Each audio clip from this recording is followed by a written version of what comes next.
$1.5 billion in profit off of the creativity and the backs of artists. It's now launching a partner program for video creators. Yeah, we made a bunch of profit off of your art, and we're not going to pay you. I'm getting sick of this game just as much as you are, but I told you so. DIY. DIYers, it finally happened this last week.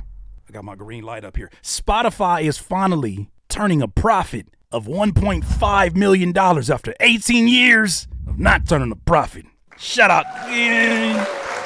Come on, Daniel Wick. You did that, baby. Taking money from artists who couldn't amount to 1,000 streams in a year. They said, man, that's big corporations acting like that. You said, don't watch me. You said like Usher. Watch this. On the backs of creatives all over, I hope you hear the sarcasm in my voice. Off the backs of creators all over the world who contribute to this platform or have contributed through their music, getting paid fractions of a penny. Spotify cruises past 250 million subscribers as it eyes 1.5 billion annual operating profit in 2024. For those that don't know, Spotify has not been able to turn a profit as a company in 18 years of them operating business. And this can be attributed to that the main product on their website to begin with was music before they started to get into podcasts, but it can be mostly credited to 70% of their money being accounted for from the three oligarchs, the major labels, the Sony Music, the Warner Brothers, and I believe it's UMG. Those three have said, look, we're licensing the music for your platform, so we are entitled to this. So Spotify said, yo, we got to make money somehow. Let's get into the podcast space. They still lost money. They gave Joe Rogan millions and millions of dollars, a top podcaster in the world. Did some exclusivity deals with him and others. Still ain't make no money. Did a podcast even with former First Lady Michelle Obama and even Kim Kardashian. Still ain't made no money. Even though somehow Daniel Ek is shining that bald head of his with 200 plus million that he's taking home. Let's get to the story. Spotify is on course to achieve its first ever full year as a profitable company to the tune of $1.5 billion. The company yesterday published its financial results and user numbers for the third quarter of 2024. The headline stat from the music streaming giant, Spotify's global premium subscriber base grew to just over 250 million. 252 million paying users in quarter three. Commenting on the company's results, Spotify founder and CEO Daniel Ek said, "We've never been in a stronger position." Good for you. Meanwhile, artists have never been broker. I'm going to reinvest my money into the community. Oh, that's a very nice gesture. What were you saying? We're gonna tear this shit apart. But just think about that. Off the backs of slaving artists all over who chose quantity over quality, the company has never been stronger. Thank you for your content. You get paid nothing because you can't get 1,000 streams a year. He goes on to say, thanks to the outstanding execution by our team. Your team makes songs? I'm incredibly proud of the way we've delivered and progress we've made. He has every right to be proud of his business model. I just think it's kind of weird to say this out loud. You should say that in a private meeting. Daniel Ek added, we're where we set out to be, if not a little further, and on a steady path toward achieving our long-term goals. The relentless pursuit of innovation and commitment to growth sets us up to deliver the most valuable user experience in the industry while reinforcing the core strengths that make Spotify unique. I'm very excited about what lies ahead of us. Unfortunately, many artists don't feel that way. We've already done stories on it. And, I've been very critical of not just Spotify, but just the streaming payout model in general. And since you've seen a lot of artists, including myself, pivot towards a direct-to-consumer approach in which we do not wait on these platforms to approve our music. We don't wait on them to set the rules on when we get paid. Instead, we say, let's talk directly to the most dedicated small percentage of our quote unquote fans, because not everybody's a fan. Some people are just listeners, just as Spotify says they are. Not everybody is a fan. If they're not willing to pay for what you got going on, they're not a fan. They're a listener. They're a consumer of some sort. they're not someone who is a super fan of what you do. Super fans figure it out, and they'll support you in whatever small denominations they can. That's since been the focus for a lot of artists. We've highlighted a lot, from the Kanye West to the Glorillaz, who have chose a direct-to-consumer approach. But seeing how happy Spotify is, I think, is only showing you where their focus is at and how excited they are about the way that they've been able to flip a profit off of what is already an unfair system. I'm going to go ahead and reference my guy, DeMizza, one more time here. He broke the story on his Instagram. Listen to what he had to say. It's going to echo a lot of the things that I had to say about it. You know, I don't know if you saw Ryan Schmidt's post. Great lawyer, by the way. Good guy. Always supports the artist and very smart. But he said that Spotify is about to post a $1.5 billion profit. And partially that's because they've cut out mechanical royalties in one section, and they've cut out paying artists that do not get 1,000 streams or more within a year's span. So basically what this is saying to us as creators is, yeah, we made a bunch of profit off of your art and we're not going to pay you. Also, let me add, this also includes, there are artists currently right now who have gotten well past 1,000 streams in a year, because it's not a lot of streams, which is ridiculous that we're even talking about that, because this is a model that somebody else created that was already unfair to begin with, and now we're fighting over the pennies that they, whatever. Those artists that have reached well past, I have seen artists that have had 50,000 streams. We've covered them, 100,000, even 1 million plus streams have their songs removed because Spotify's algorithm, or AI system, I should say, AI system has determined we think the majority of these are fictitious streams and we got to take it down. Matter of fact, we found 2 songs on this album, 3. And you know what? We're going to take the whole album down.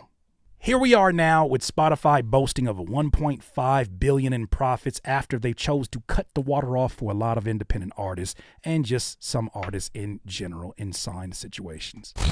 $1.5 billion in profit off of the creativity and the backs of artists.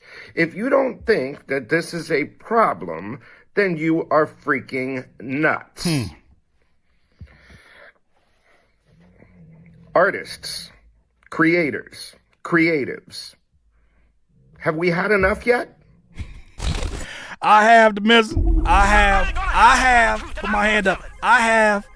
Which is why I have been pushing about us being direct to consumer.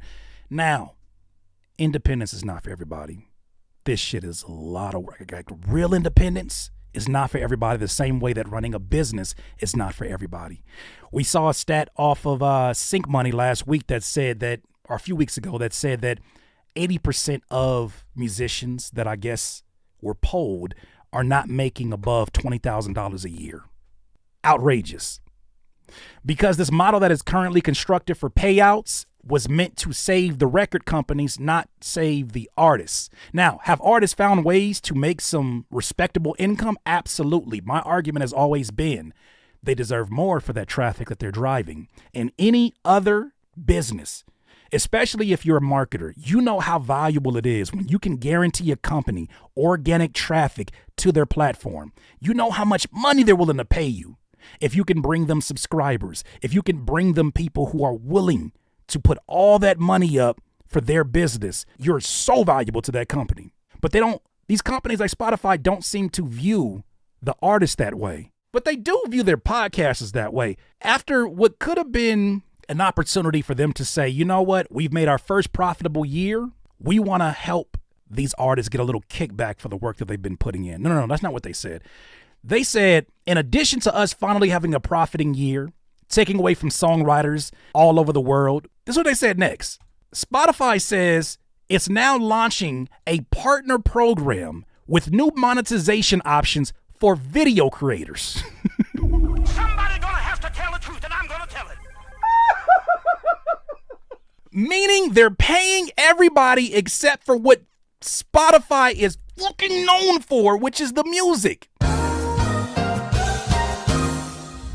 What's good with you DIYers, YouTube fam, and of course, independent artists alike? I got some really exciting news that I want to share with you. As many of you know, over the last 10 months, I have been doing some deep diving into going direct to consumer as an independent artist. And after reacting to so many different stories and having my own experiences, I've learned a lot over these last 10 months, and I would love to share it with you on my new Patreon for Curtis King TV. By joining the DIY community, you'll get early access to exclusive videos from this YouTube, free downloads, live Zoom calls, and even private Discord chats with me and the DIY community. Plus, independent artists, there are resources, tutorials, and so much more to help you level up your independent music career. So whether you're here for my content, for my music, or just to level up your own music career, I assure you this Patreon is for you. Head over to patreon.com/Curtis King TV and let's continue to show them what is possible independently.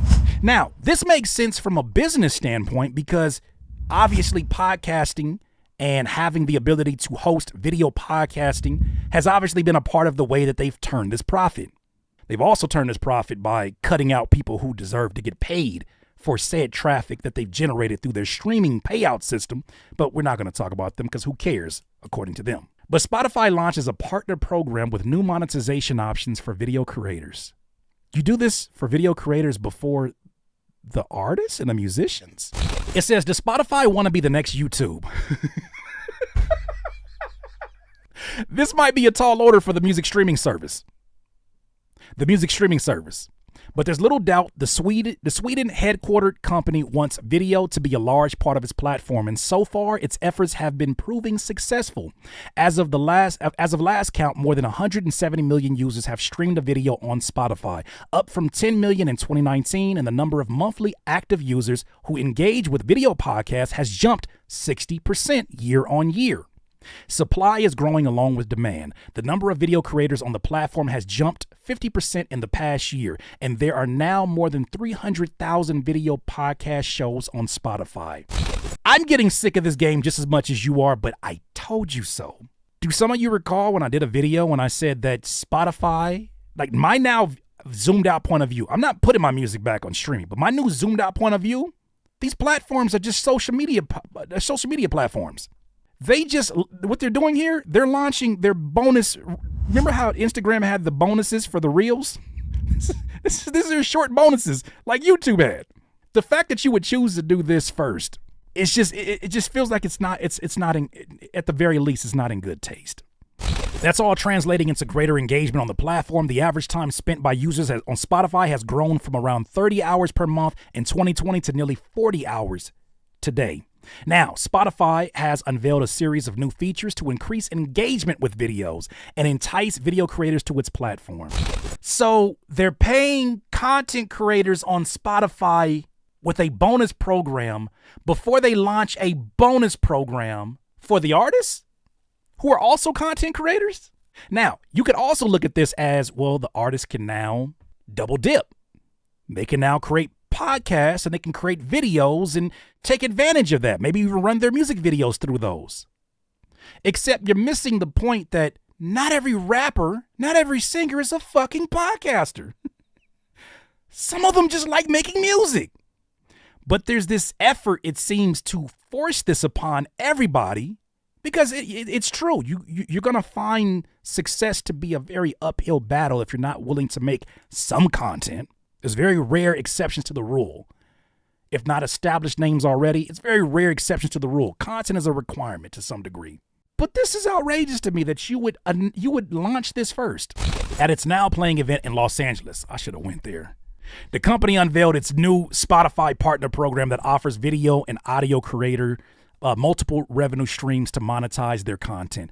Creators and audio creators, I'm interested. I think that has to do with podcasters, if I'm guessing. Creators can earn every time an ad monetized by Spotify plays in an episode. It is podcasters, both on and off the platform. All a creator has to do is tell us where they want to play the ads, and we'll take care of the rest. You refuse to pay the people that are the foundation of your website, the musicians, and now you want to help them by running more ads on their audio. Not music. You want to run ads on their podcast that they had no intentions to do until they probably saw a partner program. All I want to say is they don't really care about us. Creators can also earn revenue from premium. This is literally YouTube's monetization system. I wouldn't be surprised if the same one behind that was the same one behind this. Can also earn revenue from premium subscribers through the new program. Premium subscribers who stream video won't be served dynamic ads, but the content creator will be paid based on how much their fans stream their content. Oh boy. We don't need Patreon. We got Patreon at home. Notably, the new partner program will be available to both audio and video creators because Spotify sees less and less differentiation between the two in the emerging multi-format media world. We see some shows that are primarily an audio show dipping their toes into video with special episodes. This program is going to help them monetize all those different types of content as they're experimenting and figuring out what works for them. So their focus here is primarily taking care of their podcasters, which is not a bad strategy if they were a podcasting platform. But because podcasting and that branch of their business has helped to generate so much income, they're merely investing more money into that, which at some point in time, I think will leave them the opportunity. If this continues in this direction, and maybe I'm speaking too soon on this, I think this offers them the opportunity to at some point in time deprioritize music entirely, if they haven't even shown that already by the way that they're paying out, but at some point even cut ties. Because if they're doing direct deals with podcasters, which they have been doing, exclusive deals that don't require the major labels to take 70 cents of every dollar from them, they can make even more money and become a podcasting video audio platform. That's how I kind of read that. Spotify is also jumping into the short form video arena. So now they're TikTok. Enabling video creators to upload short videos they created for TikTok, YouTube Shorts, and other short. I'm going to stop talking because I feel like they listening. I I literally said streaming is just another social media platform. I told y'all niggas. But Spotify is clear that the goal is not to make our platform yet another place to watch short-form content. We want to help people find their new favorite shows where they are ready to immediately listen or watch, ultimately driving more streams of full-length episodes. They seem to be turning into a Netflix for podcast, which all in all is not such a bad plan. I think it's a strategic business plan. It's an opportunity for them to find other creative ways to monetize their business, because Daniel Ek, that's his business. I just hate the way that they've been treating the backbone of their business. None of us in this room give a shit about Spotify if it's not built off the back of music. I think Spotify, I think music. Maybe that will change next generation. Maybe that'll change and they'll see them more as a short form video audio platform, social media that you can now monetize things off of. But I look at that and I'm just like, oh, I already see the play. At some point in time, they will use all of that traffic that artists right now are pumping to their Spotify profiles, and they will pick you off one by one. And then at some point, they'll just deprioritize the entire music department because, hey, who wants somebody taking 70 cents of every dollar out of their pocket when they don't have to? These are weird times, man. These are weird times.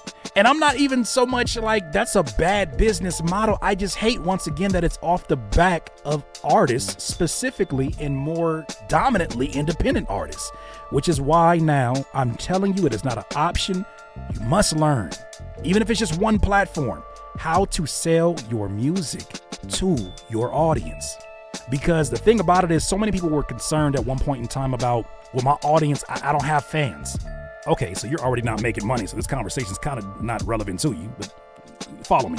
They're already concerned about not making money, so they buy into a model in which they determine the metrics for how you get paid instead of you determining what that price is. You don't have a choice of how many cents you get paid.